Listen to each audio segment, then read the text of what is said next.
Hello, all.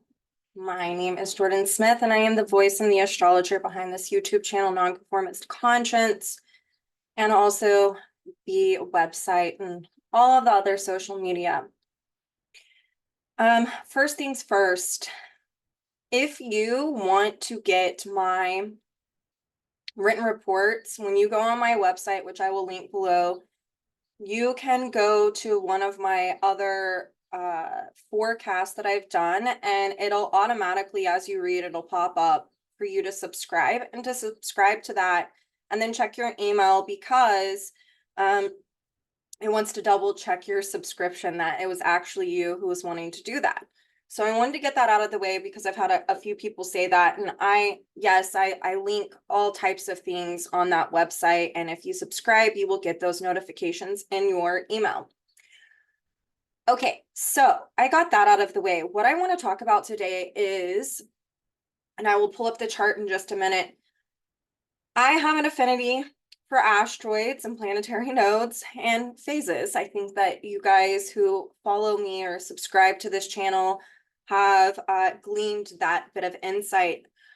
Today, what I want to do is I want to talk a little bit about the asteroid Pallas Athene, because in today's chart and for the next couple of days, she is going to be what is called in conjunct to Venus in the sign of Taurus. Pallas is currently residing in the sign of Sagittarius. And this in conjunct is called a gibbous phase in conjunct. And the gibbous phase is very much where we can self-improve. It has a Virgo-like feel. If someone has a gibbous phase in conjunct in their chart, whenever they're resisting their own evolutionary growth and a transit happens and triggers that point in their own natal chart, what will happen is usually some type of crisis, because that gibbous has the dynamic of crisis, only because when we resist evolution, crisis happens in order for us to self-improve. What better way? This is a universal experience. Anytime that any of us have had a crisis in our lives, what do? We start asking, why is this happening? What is going on? What can I improve? What can I fix? So it has this flavor to it. So there's a couple of things that I want to talk about in regard to this transit, but first I want to give a good foundation on Pallas and also how Pallas Athene is what we call an octave transformer in evolutionary astrology, meaning that it helps us to assimilate information between the lower octave and the higher octave. So when we're thinking of what does Pallas Athene transform, what is the higher octave? Well, that's Uranus, and the lower octave would be Mercury. So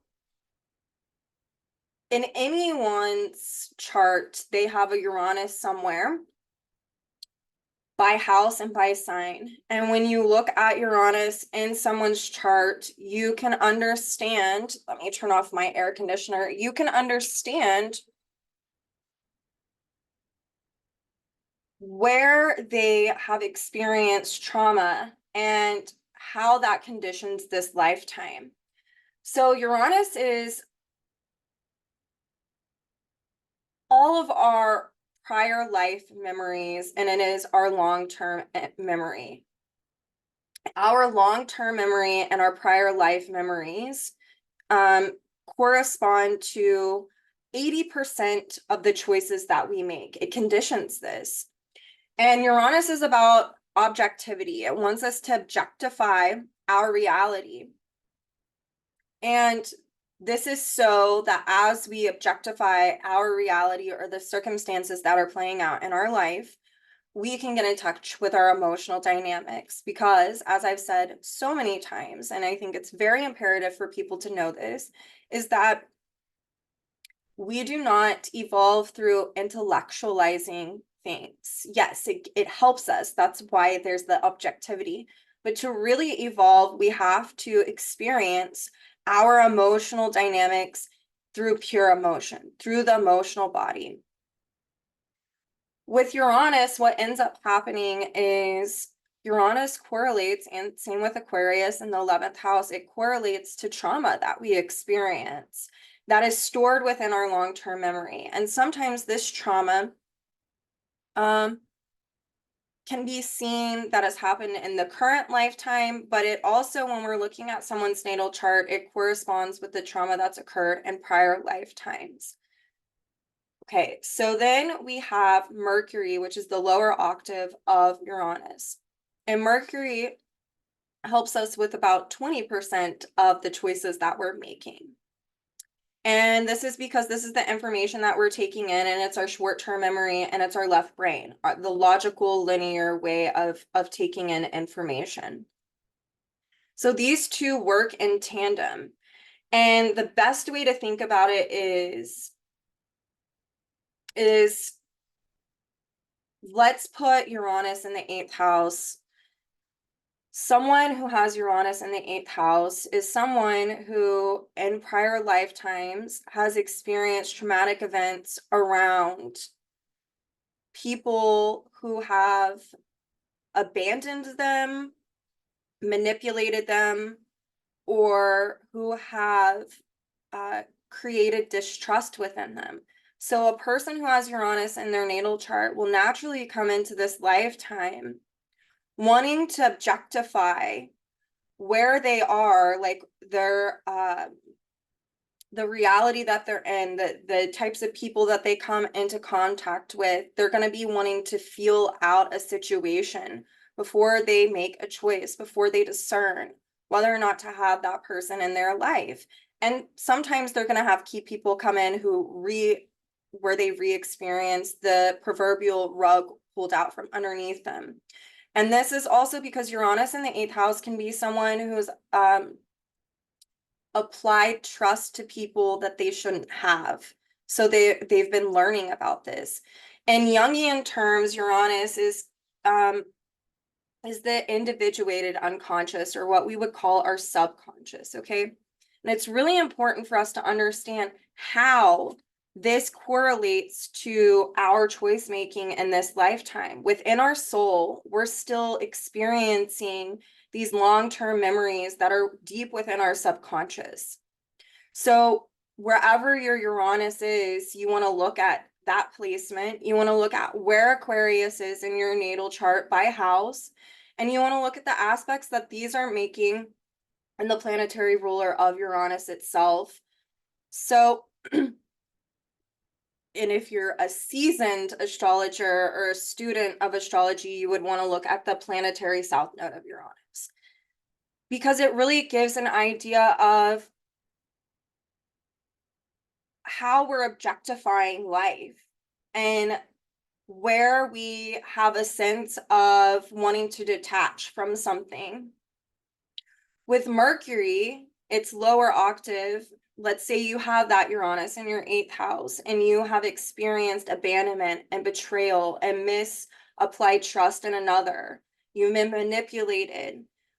You've had situations, especially it's the 8th house, dealing with intimate others, of where relationships have ended abruptly in prior lifetimes because of the misapplied trust or someone duping you. You will come into this life being very, very, like I said, wanting to objectify, is this someone who I can trust? You would be standoffish before you allowed someone in. With Mercury, that is the 20% it's of the short-term memory. Uranus, 80% long-term memory, helps us make our choices from the conditioning from those prior life experiences of traumatic events. With Mercury, though, wherever it falls in your own natal chart, you're looking at how that long-term memory is affecting the short-term memory. The information that you're taking in the present moment of, can this person be trustworthy? What information are they sending to me about themselves? Can I discern whether or not I should trust this person? So let's put Mercury, for the person who has Uranus in the 8th house, let's put Mercury in the 9th house. They would be taking in information on an intuitive level to see, is this instinctually, am I getting a gut reaction? Is this someone I should trust? From the feedback that you're receiving while interacting with this person, all the while that Uranus is playing out on a subconscious level.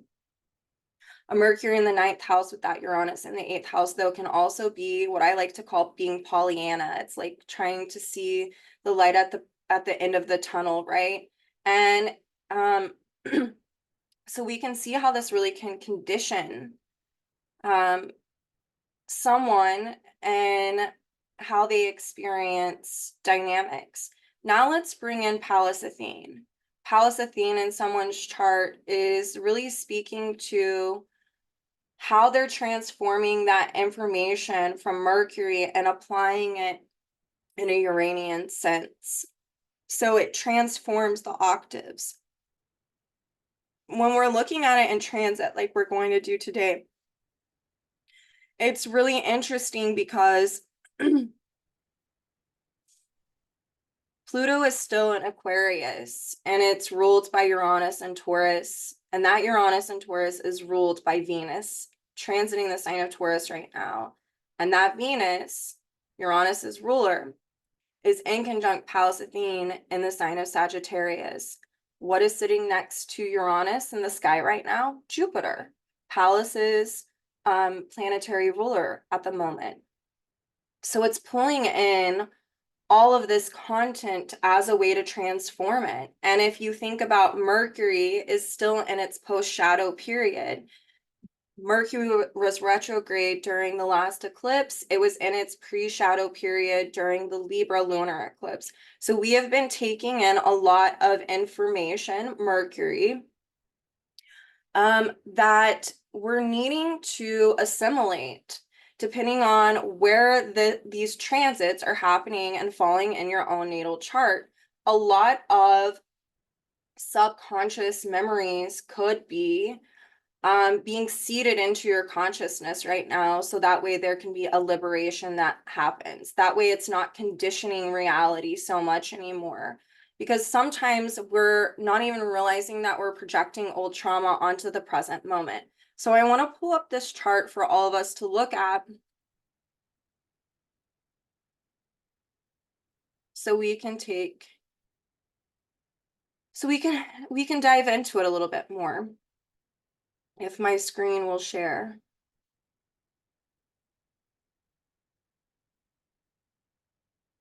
Let's see what's going on here.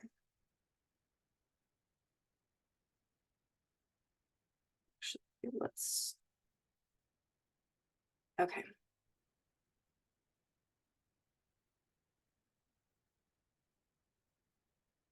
There we go.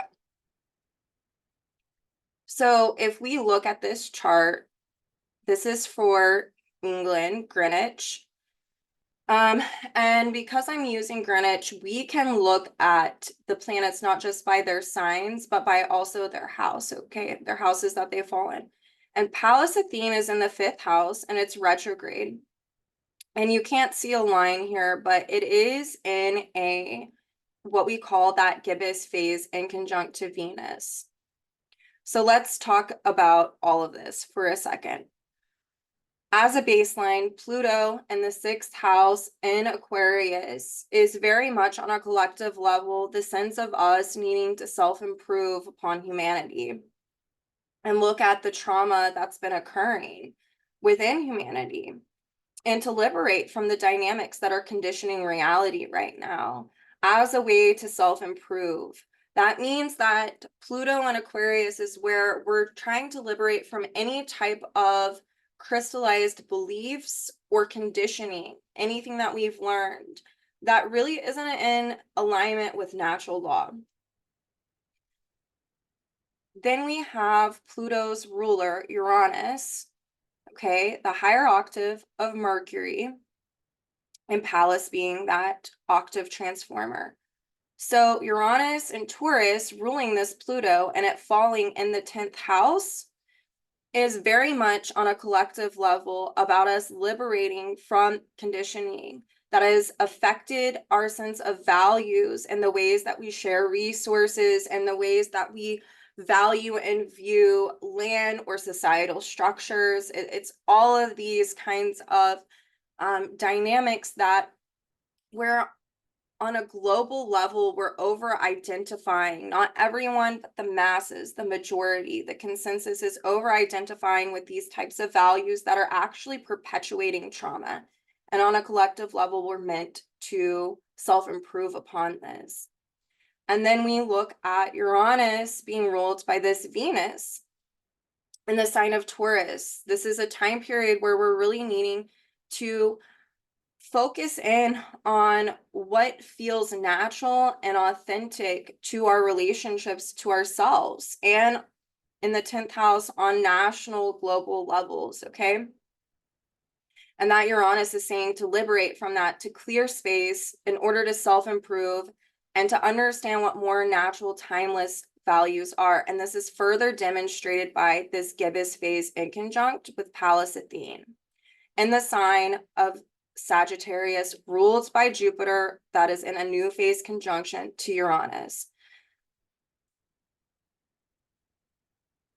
Sagittarius is about natural law. It is about the laws that are intrinsic to nature.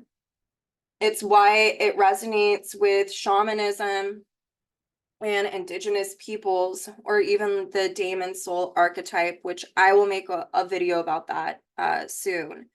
But if you're a student of EA, then you know what that is. I'm not going to get into it today for time's sake, but with Pallas Athene in the sign of Sag, retrograde, we can tell that there's something that's wanting to be resolved, and it's falling within the 5th house of this chart. So it's a way to creatively actualize on a collective level. And that 5th house is about us seeing how within nature, everything has its own reason for existing, and that it's equal to others, and that it's unique in its own individuality, from animals to plants to human form. And it's about the totality of nature that is rooted in giving, sharing, and inclusion, as opposed to exclusion or elitism.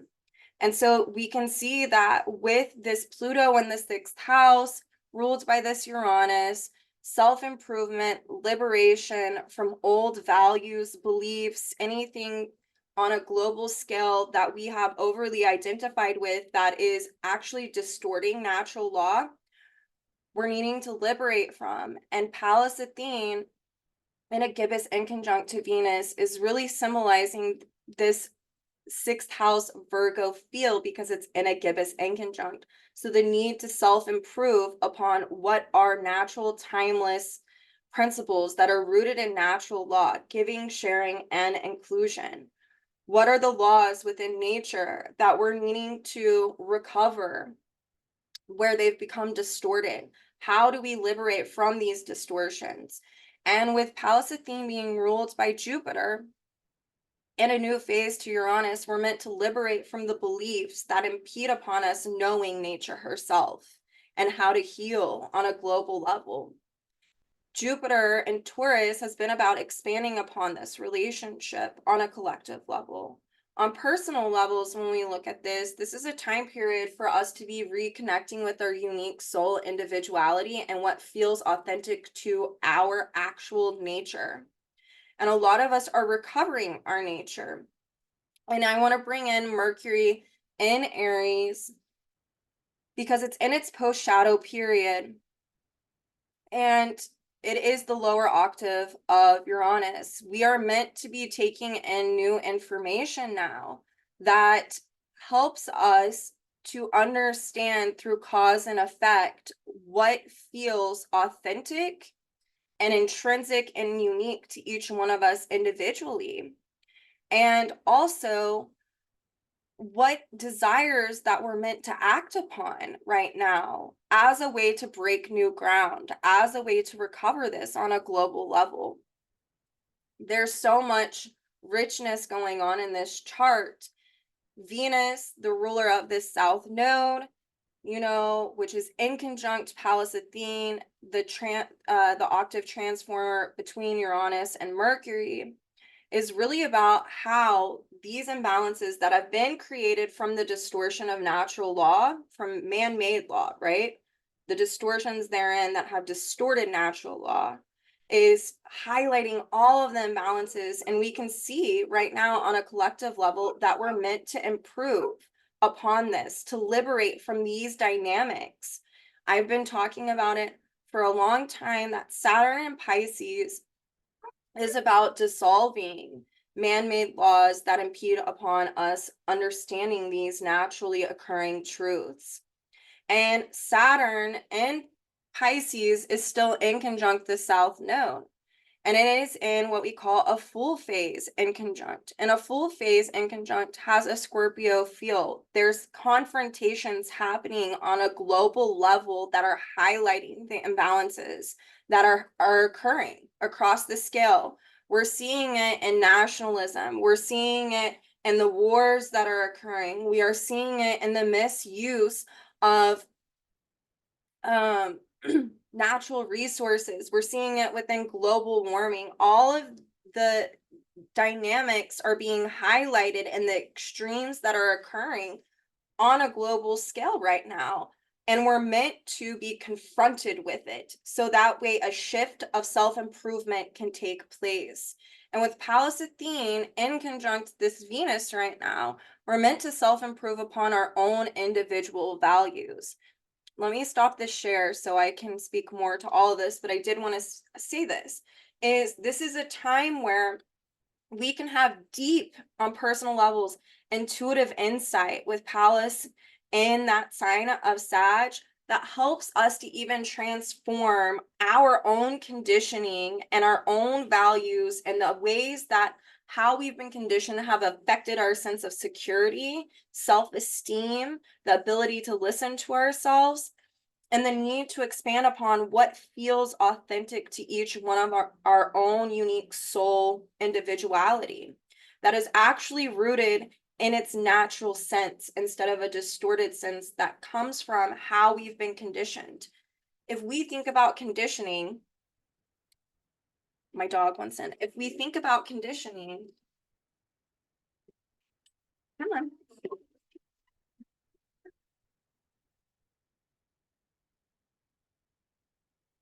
From early on, we are learning about what it is we're meant to value, what it is that we're meant to believe in, what it is that we're meant to, how we do relationships, how we value relationships, how we value other people. Think about even your own early childhood development. Think about the traumas that have occurred in your life. Are you someone that those traumas conditioned your reality? And now, how does that present itself when you're trying to be close to someone else or you're trying to have friendships or intimate partnerships? This Pallas Athene in conjunct to Venus can really help us to transform our value systems and our inner relationship to self. And it's through having us have this deep burst of intuitive insight that helps us expand upon our relationship to self right now. On a global scale, there's such a myth around like, oh, eventually we're just all gonna wake up to what's going on and things are gonna change. All we can do right now is do our personal work and be a mirror and a reflection for people who feel alone doing it, so that they know that they're able to, that they're capable of doing this.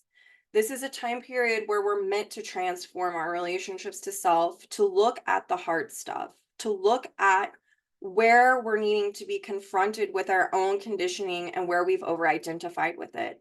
And when we're looking at traumatic experiences, I mean, just think about if you have ever been really hurt by a parent.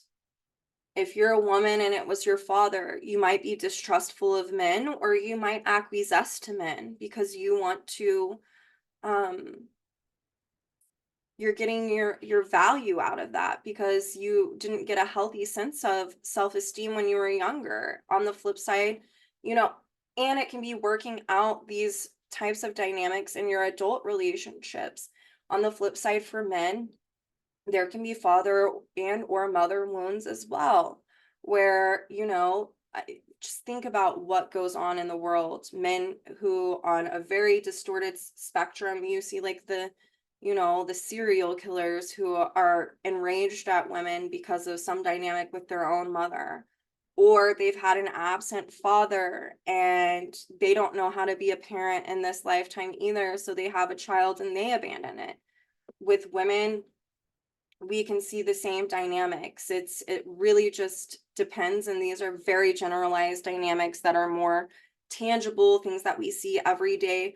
But I challenge each one of us to ask and pose ourselves the questions about what we're wanting to know about our trauma that we're needing to connect with through our emotional body right now, because that Pallas Athene and Sag can really help us to intuit that information, meaning that when we pose a Sag type question, we're pondering on something.